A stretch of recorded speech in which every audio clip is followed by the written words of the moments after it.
उम्मीद करता हूँ कि सभी सीरियस कैंडिडेट्स ही मेरे इस वीडियो तक पहुँचे होंगे, जो कि एग्ज़ाम के जो मुद्दे हैं उनको लेकर सच में सीरियस हैं और किसी हाइप के चक्कर में यहाँ पे नहीं आ गए हैं। तो मैं सबसे पहले मेरी शुरुआत करना चाहूँगा एसएससी सीजीएल 2024 से। ये एग्ज़ाम मैंने भी दिया था और मेरे प्रीलिम्स में 144.5 रो मार्क्स थे और मेरा था 10 सितंबर की थर्ड शिफ्ट को था, जिसके मेरे नॉर्मलाइजेशन के बाद स्कोर हो गया था 156। तो जैसा कि आप जानते हैं कि शुभम जैन सर हैं जो अपने, उनका एनालिसिस ऑलमोस्ट एक्यूरेट होता है। उनकी जो जो जो कट ऑफ बताते हैं वो हमेशा ही काफ़ी क्लोज होती है, जो कि फाइनल कट ऑफ होती है उसके। लेकिन पिछले साल जैसा कि हमने देखा, उन्होंने कुछ 135 के अराउंड बताई थी, लेकिन 135 से लेके 40 के अराउंड कुछ बताई थी कट ऑफ। और वो फाइनल कट ऑफ गई प्रीलिम्स के रिजल्ट के बाद में 153 फॉर जनरल एंड 144 या सॉरी 146 फॉर ओबीसी।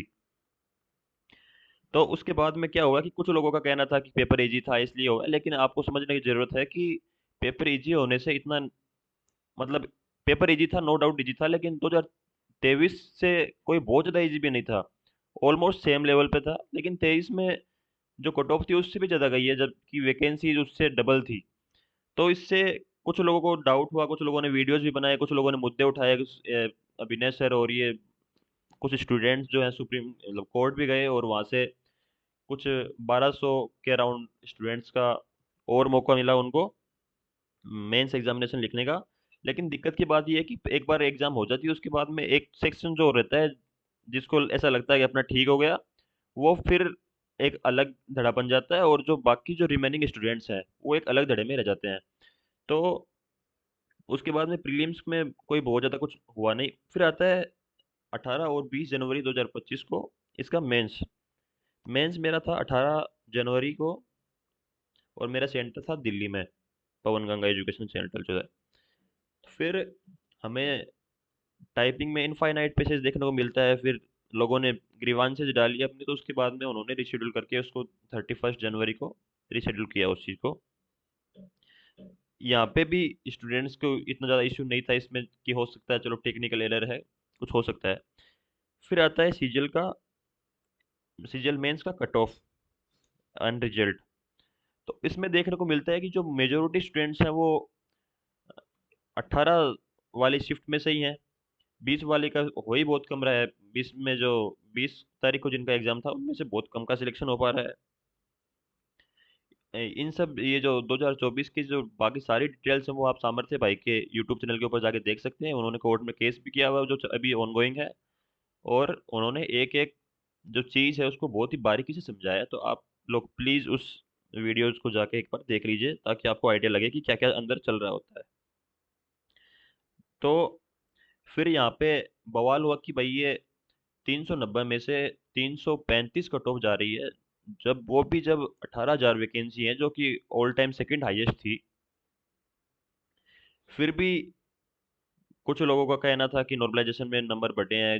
जैसे कि आपने देखा कि गलत क्वेश्चन भी थे, जो कि कुछ तो ऐसे थे कि जो गलत थे भी नहीं, उनमें भी बोनस मार्क्स दे दिए सभी को। 10-10 क्वेश्चन एक एक शिफ्ट में बोनस हो रहे हैं। इस सब चीज़ों से लोगों को लगा कि हुआ होगा चीज़ें।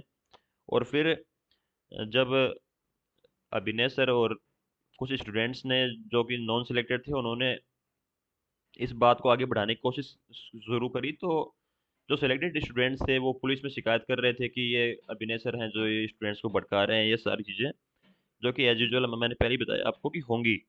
एक बार अगर एग्ज़ाम हो जाता है उसके बाद में जो जिनका सही हो गया वो किसी भी चीज़ मतलब किसी भी सिचुएशन में उसको चाहे गलत हो या सही हो उसको बचाने की पूरी कोशिश करेंगे, और वो अलग ग्रुप बन ही जाएंगे, उसमें कोई नहीं रोक सकता। फिर स्टूडेंट्स ही आपस में लड़ लड़ के मरेंगे। तो इसीलिए 2025 की जो एग्जामिनेशन है उनसे होने से पहले ही, कंप्लीट होने और रिजल्ट होने से पहले ही हम लोगों को संभलने की बहुत ज़्यादा ज़रूरत है। तो अब बात करते हैं 2025 में अभी तक क्या क्या हुआ है। तो सबसे पहले तो होता है सिलेक्शन पोस्ट फेज 13 का एग्जामिनेशन, जिसमें करीब 2000 के आसपास वैकेंसीज थी। अब स्टूडेंट्स को मल्टीपल इश्यूज फेस करने को मिलते हैं। सेंटर्स दूर आते हैं, उसके बाद में वहाँ पे जाने के बाद पता चलता है एग्जामिनेशन कैंसिल हो गया। अब यहाँ पे क्या होता है कि क्वेश्चंस का लेवल जो है ग्रेजुएशन में वो भी काफ़ी हाई कर देते हैं और आउट ऑफ सिलेबस क्वेश्चन भी आने शुरू हो जाते हैं। तो फिर प्रोटेस्ट होते हैं, ये सारी चीज़ें होती हैं। तो ये चेयरमैन सर मीडिया में आके बोलते हैं कि आगे से ऐसे इश्यूज नहीं होंगे, और ये दिलासा दे देते हैं कि हम इन चीज़ों को फिक्स कर रहे हैं हमारी पहली एग्जाम एंड इवेंट के साथ, ऐसी वैसी चीज़ें जो भी है। फिर आता है सिलेक्शन पोस्ट फेज 13 का एग्जाम, सॉरी, स्टेनो एग्जामिनेशन 2025, जो कि 6, 7, 8 अगस्त को था। और ये मैंने भी दिया था, मेरा था 6 तारीख को, थर्ड शिफ्ट में था, और मेरे स्कोर रो स्कोर है इसमें 137.5। तो अब इसके बाद में क्या होता है कि स्टेनो के स्टूडेंट्स जो हैं रिलेटिवली काफ़ी कम है, तो इन ये आवाज़ अपनी उठाने की कोशिश भी करते हैं, लेकिन फिर भी ज़्यादा कुछ हो नहीं पाता है, और ये एग्जामिनेशन कंडक्ट भी हो जाती है, इसमें ना कोई री एग्ज़ाम होता है। कुछ लोगों ने जो इश्यूज फेस किए उनका भी कोई इशू रिजोल्व नहीं किया जाता है, और चीज़ें ऐसी चल रही होती हैं। फिर S S C G L की एग्जामिनेशन को उन्होंने पोस्टपोन कर दिया, तो लोगों को लगता है कि एक बार के लिए कि क्या पता कुछ चीज़ें फिक्स कर देंगे, जो कि आप जानते हैं कि नहीं हो सकती इतना जल्दी, क्योंकि जो इश्यूज हैं वो कोर लेवल पे जाके हैं, कोई ऊपरी इश्यूज नहीं है।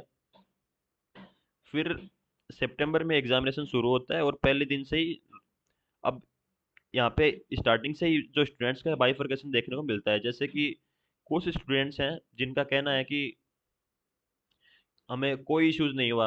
अब इसके पीछे उनकी मेंटेलिटी में भी ये हो सकती है कि उनको लगे कि पेपर इजी है। अगर मैंने 90 की जगह अगर 86 भी अटेम्प्ट कर लिए, मतलब हो सकता है कि एग्जाम पूरा सही होता तो मैं पूरा स्मूथ प्रोसेस होता तो मैं 90 अटेम्प्ट कर लेता, लेकिन अब मैंने अगर 86 भी कर ली, तो जो एक अच्छा अटेम्प्ट है, तो मेरा तो प्रीलिम्स क्लियर हो ही जाएगा, तो मुझे इनको सपोर्ट नहीं करना चाहिए जिनके साथ गलत हुआ है या जो भी है, जिससे कि मेरा एग्जामिनेशन है उस पर इम्पेक्ट नहीं हो। एक सेक्शन तो ऐसे स्टूडेंट्स का देखने को मिलता है, और दूसरे होते हैं जिनकी या तो एग्जामिनेशन कैंसिल होती हैं, जैसे कि पहले दिन भी करीब करीब 10 के आसपास शिफ्ट का 10 के आसपास सेंटर्स पे एग्जामिनेशन कैंसिल हुई है। दूसरे दिन भी कुछ एग्जामिनेशन सेंटर्स के ऊपर एग्जाम कैंसिल हुई है, और यही चीज़ें तीसरे दिन भी देखने को मिली हैं। अब जो जहाँ पे कैंसिल हुई है वहाँ पे ये सारे रीजन रीजन देखने को मिल रहे हैं कि कहीं पे बोल रहे हैं पावर फेलियर है, पावर बैकअप नहीं था, जो कि ऑब्वियसली एसएससी की जिम्मेदारी थी कि होना चाहिए था, लेकिन फिर भी नहीं है, और उसकी वजह से एग्जामिनेशन कैंसिल कर दे रहे हैं एंड मोमेंट पे। कुछ जगह देखने को मिला है कि उनका सर्वर नहीं चल रहा है इसलिए एग्जामिनेशन कैंसिल हो गया, कई जगह कुछ और रीजंस भी आ रहे हैं। और कुल मिला के एग्जामिनेशन खत्म होने से पहले ही स्टूडेंट्स दो ग्रुप्स में डिवाइड हो चुके हैं। तो अब अगर किसी को लग रहा हो कि एग्जामिनेशन खत्म हो जाएगी उसके बाद में हम कोर्ट में चले जाएंगे और फिर ज़्यादा कुछ कर पाएंगे, तो आपको मैं बता दूं कि ये गलत है, क्योंकि जैसा कि सामर्थ्य भाई ने 2024 वाले पे केस किया हुआ है, तो उसमें केट ने जो केट में उन्होंने केस किया, तो केट ने माना कि हाँ ये आपके साथ गलत हुआ है, लेकिन हम आपको कोई राहत नहीं दे सकते। तो ये भी यही आपके साथ इस बार होने वाला है, अगर अभी आवाज़ नहीं उठाई, अभी एकजुट नहीं हुए, तो आगे हमारे साथ भी इस बार यही होगा। यही बोलेंगे वो कि आपके साथ गलत हुआ है, सही हुआ है, जो भी होगा, एग्जाम हो चुकी है, अब हम ज़्यादा कुछ कर नहीं सकते इसके ऊपर। तो यही देखने को मिलेगा, तो इसलिए आप सभी से रिक्वेस्ट है कि हम इस टाइम पे बहुत ज़्यादा कुछ चीज़ें नहीं कर सकते, लेकिन कम से कम हमारे जो मेन मुद्दे हैं, कोर इश्यूज हैं, उनको लेके कम से कम उठाएं तो सही। हम जैसे कि हम देखें कि अभी एकदम से सारी चीज़ गायब हो चुकी हैं, सारे टीचर्स भी चुप हो चुके हैं किसी एक नोटिस की वजह से, और सारे रीजंस हैं। तो आप सभी स्टूडेंट्स ये जो अपने इश्यूज हैं इनको किसी भी तरीके से, किसी भी टीचर्स के थ्रू या किसी भी, आपके पास कोई और भी अगर कोई माध्यम अवेलेबल है तो उसके थ्रू नेशनल मीडिया तक पहुंचाइए इनको, जैसे ये ललन टॉप है या फिर एनडीटीवी जो भी हैं, इन तक पहुंचाइए, और इनसे मतलब आग्रह कीजिए कि ये चेयरमैन सर से ये इनकी डिटेल्ड एक्सप्लेनेशन मांगे, और क्या फिर हम आप एक चेयरमैन सर के साथ कुछ स्टूडेंट्स का इंटरव्यू शेड्यूल करवाने की रिक्वेस्ट करें। ये सारी चीज़ें हमें करनी पड़ेंगी खुद से, और ये एग्जामिनेशन खत्म होने से पहले करनी पड़ेंगी। अगर इसमें हम लेट हुए, तो एक बार अगर एग्जामिनेशन हो गया तो उसके बाद में हम कुछ नहीं कर पाएंगे। तो उम्मीद है आप सब लोग इसमें जितनी हेल्प हो सकेगी करेंगे। और अगर इस वीडियो को आप शेयर नहीं करना चाहें कोई दिक्कत नहीं, आप मत कीजिए, लेकिन आप किसी भी फॉर्मेट्स में, किसी भी मैसेजिंग फॉर्मेट में या फिर ईमेल फॉर्मेट में, किसी भी फॉर्मेट में ये मीडिया तक अपनी बातें पहुंचानी है हमें।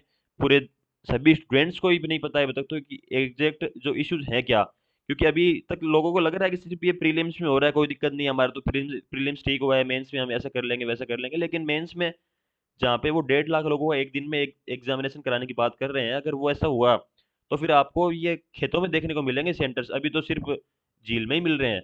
उसके बाद में खेत के अंदर वो चार चार लकड़े लगा के उनके ऊपर तिरपाल लगा के नीचे सेंटर बना देंगे। ऐसा सीन हो सकता है आपके साथ, फिर आपके साथ गलत होगा तो कोई नहीं आएगा, क्योंकि मेंस भी किसी ना किसी का तो ठीक होगा ही होगा। तो इससे पहले पहले ही आप मीडिया तक या फिर जो जिस भी चैनल से आप ऊपर अथॉरिटीज तक अपनी बात पहुंचा सकते हैं, पहुंचाइए। बहुत बहुत धन्यवाद।